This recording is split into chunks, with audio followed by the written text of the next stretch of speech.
अस्सलाम वालेकुम स्टूडेंट्स, मैं हूं आपका फिजिक्स टीचर कमर मोहम्मद नबील और आप इस वक्त हैं नबील्स ऑर्बिट में। तो चलिए स्टार्ट करते हैं आज का टॉपिक।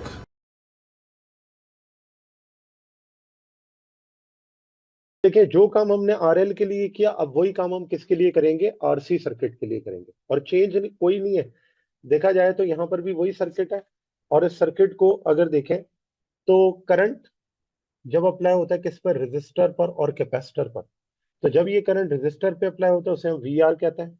और जब ये सर्किट करंट जो होता है वो कैपेसिटर पे अप्लाई होता है उसे हम वीसी कहते हैं। तो जो टोटल वोल्टेज होता है वो किसके बराबर होता है? वी आर प्लस वीसी के। और वो अप्लाइड वोल्टेज किसके इक्वल है? V m sine omega t के।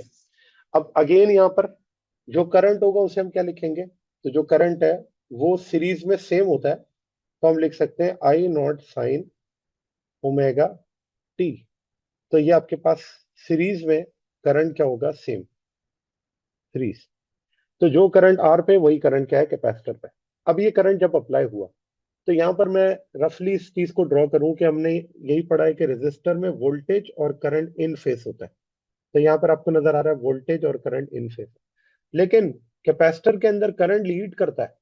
तो अगर करंट लीड करता है तो मैं लैग करने वाले वोल्टेज को कैसे शो करूंगा? ये है वीसी। तो अगर आप देखें करंट और वोल्टेज के दरमियान एंगल कितना है? 90।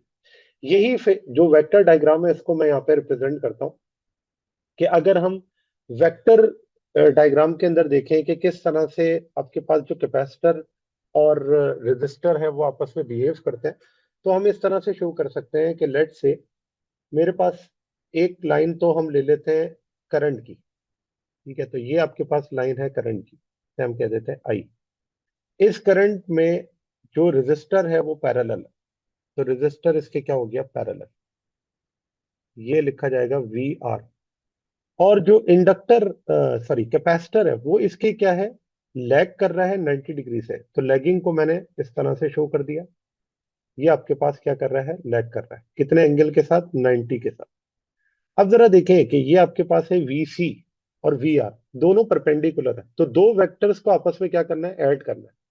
तो जब हम इन दोनों को ऐड करेंगे तो किस तरह ऐड करेंगे? तो मैं इसको डायग्राम दोबारा शो करता हूँ कि लेट से ये आपके पास है वी आर, इसकी हेड को वी एल की टेल से क्या करना है? ज्वाइन। तो वी एल की टेल से आपने क्या कर दिया? ऐसे ज्वाइन कर दिया।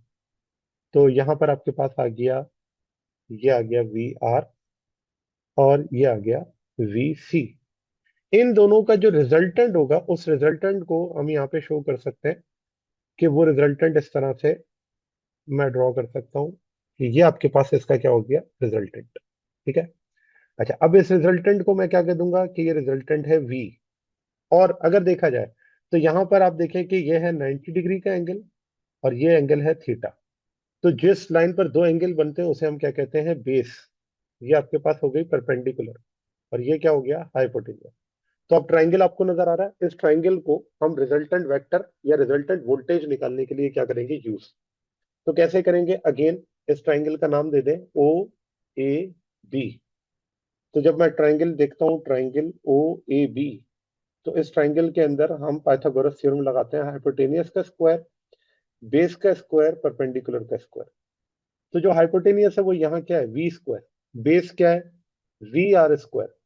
और परपेंडिकुलर क्या है? V C square. Square root on both side. बिल्कुल वही काम जैसे हमने वी एल के अंदर किया। तो ये हो जाएगा वी, और यहां पर अंडर रूट में आ जाएगा क्या? V R square plus V C square.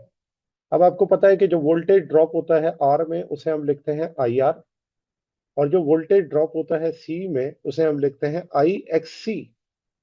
तो ये दोनों वैल्यूज इसमें सब्सटीट्यूट कर दें तो इक्वेशन क्या बन जाएगी? तो इक्वेशन बनेगी I R whole square plus I X C whole square. Square current common लेने के बाद डिवाइड कर देंगे तो ये हो जाएगा वी अपॉन आई। और यहाँ पे आपके पास क्या आ जाएगा? R square plus X C square.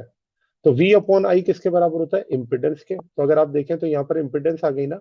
ये कंबाइन इफेक्ट है रेजिस्टेंस का और इम्पिडेंस का। जैसा कि आपको नजर आ रहा है यहाँ आर भी है, एक्स सी भी है, जो कि किसके इक्वल है? जेड के।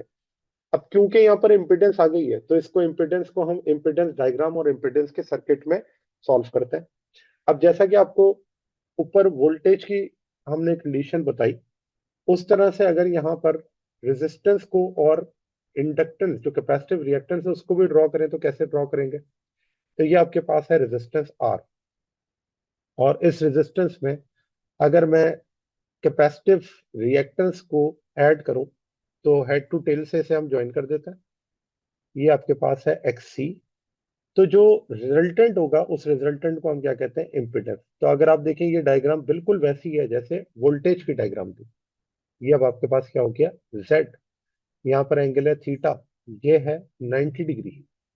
तो अब अगर आप देखें अगेन पाइथागोरस थ्योरम यहाँ पे अप्लाई हो रहा है, बेस, परपेंडिकुलर एंड हाइपोटेनियस। तो अब यहाँ पर इम्पिडेंस डायग्राम बिल्कुल इसी तरह से इस इक्वेशन को ही ओबे कर रही है। तो यहाँ पर हम लिख सकते हैं ना कि जो इम्पिडेंस है वो किसके इक्वल है? वो है R square plus X C square के इक्वल। और यहाँ पर एक्स सी की वैल्यू को क्या कर सकते हैं? हम सब्स्टिट्यूट कर सकते हैं। जो कैपेसिटिव रिएक्टेंस होती है वो इक्वल होती है 1/ओमेगा सी के, और ये जो ओमेगा है वो किसके बराबर है? 2 पाई एफ सी। तो अगर मैं ये वैल्यूज को सब्स्टिट्यूट कर दूं इम्पिडेंस के फार्मूले में, तो इम्पिडेंस का फार्मूला इस तरह भी लिखा जा सकता है, R square plus 1/2 pi F C whole square. तो अब अगर आप यहां से देखें तो इम्पिडेंस के फार्मूले में क्या क्या चीजें नजर आ रही है, उसके अंदर आपको ये नजर आ रहा है कि इम्पिडेंस रेजिस्टेंस पे डिपेंड करती है, फ्रीक्वेंसी पे डिपेंड करती है और कैपेसिटेंस पे डिपेंड करती है। तो ये भी आपके पास इम्पिडेंस का फार्मूला है जो कि in terms of resistance, frequency और कैपेसिटेंस है। अब यहाँ पर अगर मैंने इसकी थीटा को कैलकुलेट करना है तो थीटा मैं कैसे कैलकुलेट करूंगा? तो थीटा के लिए tangent tan theta is equals to perpendicular upon base. तो यहाँ पर परपेंडिकुलर कौन है? एक्स सी। बेस पे कौन है? आर। तो यहाँ से अगर थीटा आपने निकालना है, जिसको हम फेस कहते हैं इस ट्राइंगल का, तो वो लिखा जाएगा tan inverse X C divided by R. अच्छा, अब एक्स सी की वैल्यू आपको पता है ना, ऊपर क्या लिखी हुई है? 1/2 पाई एफ सी। तो हम एक्स सी को इस तरह भी लिख सकते हैं, 1/2 पाई एफ सी, और ये हो जाएगा आर। ठीक है ना, क्योंकि एक्स सी किसके इक्वल है? तो यहाँ पर हमने लिखा हुआ है वो इक्वल है 1/2 पाई एफ सी के। तो यहाँ से अगर आप देखें तो जो थीटा है उस थीटा की वैल्यू हमने यहाँ से क्या निकाल ली? Theta is equals to tan inverse 1/2 pi F C. ये तो हो गया ओमेगा, और आर इसके अंदर पहले से था। तो ये आपके पास फेज एंगल है जो कि हम कैलकुलेट करते हैं इस ट्राइंगल के लिए, या जब हम इम्पिडेंस डायग्राम पढ़ रहे होते हैं तो वहां से हम इस थीटा को कैलकुलेट करते हैं।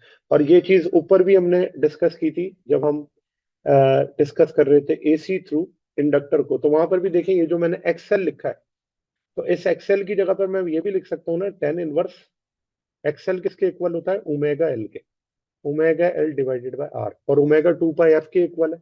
तो ये इक्वेशन आपके पास कंप्लीटली इस तरह से लिखी जा सकती है कि एंगल किन किन चीजों पर डिपेंड कर रहा है। तो ये आपके पास है कि किस तरह से एसी रेजिस्टर और कैपेसिटर के ऊपर, जब रेजिस्टर कैपेसिटर को कंबाइन करते हैं तो एसी कैसे अप्लाई होता है, और रेजिस्टर इंडक्टर को कंबाइन करते हैं तो कैसे अप्लाई होता है। ये दो चीजें हमने यहाँ पे डिस्कस कर दी। ठीक है जी, इसमें कोई क्वेश्चन है तो पूछ लें। No sir. अच्छा जी, लास्ट में हमारे पास है एसी थ्रू आरएलसी सर्किट। ये बज़ाहिर तौर पर आपका कोई टॉपिक नहीं है, लेकिन एक इंफॉर्मेशन में, आपकी बुक की जो एंड में एक इंफॉर्मेशन है उसके अंदर ये टॉपिक गिवन है फॉर योर इंफॉर्मेशन का। और उसमें क्या है कि एज सच कोई खास बात नहीं है, उन्होंने लिखवाया हुआ है कि अगर ये तीनों एक साथ कनेक्टेड हो जाए, तीनों क्या है? रेजिस्टर, इंडक्टर, कैपेसिटर, आपने वोल्टेज अप्लाई किया, वो वोल्टेज किसके इक्वल होगा? तो वो वोल्टेज अभी तक जो हम पढ़ कर आए किसके इक्वल था? V naught sine omega t के। ये है अप्लाइड वोल्टेज। जब ये वोल्टेज अप्लाई अप्लाई करते हैं तो इससे क्या होता है? करंट फ्लो करता है सर्किट में, और उस करंट को हम लिखते हैं I is equals to I naught sine omega T. तो आप देख लें कि क्या होगा, यहां से करंट फ्लो करेगा, ये करंट है। अब जब ये करंट इस सर्किट में फ्लो करेगा तो आप जानते हैं इस सीरीज के अंदर करंट क्या होता है? सेम। जो करंट आर से गुजरेगा वही करंट एल से गुजरेगा, वही करंट सी से गुजरेगा। जब ये करंट आर से गुजरेगा तो यहां पर जो वोल्टेज ड्रॉप होगा उसे हम लिखेंगे वी आर। जब ये करंट इंडक्टर से गुजरेगा इसके वोल्टेज ड्रॉप को कहेंगे वी एल। और जब ये करंट कैपेसिटर से गुजरेगा इसके वोल्टेज ड्रॉप को कहेंगे वीसी। तीनों का वोल्टेज ड्रॉप है, ठीक है। अब यहाँ पर अगर तीनों की डायग्राम को डिस्कस किया जाए, जैसा कि हम इंडिविजुअल पढ़कर आए, तो इंडिविजुअल पढ़कर आने वाले जो डायग्राम्स है उनको अगर कंबाइनली पढ़ा जाए तो किस तरह पढ़ेंगे। तो देखें, सबसे पहली चीज करंट। करंट इस तीनों के अंदर क्या है, कांस्टेंट है, यानी सेम है। सेम है तो करंट को मैं रेफरेंस लाइन पे ले लेता हूँ। लेट से ये मेरे पास है करंट की लाइन, और मैंने कह दिया कि करंट तीनों के अंदर क्या है, सेम। उसे मैंने ले लिया आई। अब जब करंट रेजिस्टर पे अप्लाई होगा तो रेजिस्टर के लिए जो वोल्टेज ड्रॉप है वो करंट के पैरेलल होता है। तो करंट और वोल्टेज क्या होते हैं, इन फेज। तो मैं सबसे पहले तो यहाँ पे ड्रॉ कर देता हूँ ग्रीन एरो से, ये है वी आर। फिर वी एल की बात करें तो याद है इंडक्टर जो होता है, इंडक्टर के अंदर वोल्टेज लीड करता है करंट से। तो अगर वो लीड करता है तो लीडिंग को हम कैसे ड्रॉ करेंगे, पॉजिटिव वाई एक्सिस पर। तो ये आपके पास हो गया करंट लीडिंग, इसे हम लिख देते हैं ये है वी एल। और जो आपके पास करंट लैगिंग है कैपेसिटर के अंदर, वो किस तरह से ड्रॉ होगा, तो उसे हम लिख सकते हैं कि ये आपके पास है वी सी। और इसकी अगर आप देखें, अब जरा देखें कि वी आर, वी एल और वी सी ये तीनों किस तरह से एक दूसरे के आउट ऑफ फेस है। वी एल और वी आर के दरमियान एंगल कितना है, 90। वी आर और वी सी के दरमियान एंगल कितना है, 90। आप देखें एक साथ ही हमें सारी चीजें पता चल गई है ना यहाँ पर, कि रेजिस्टर और कंडक्टर, जो इंडक्टर है वो एक दूसरे के 90 डिग्री आउट ऑफ फेस है।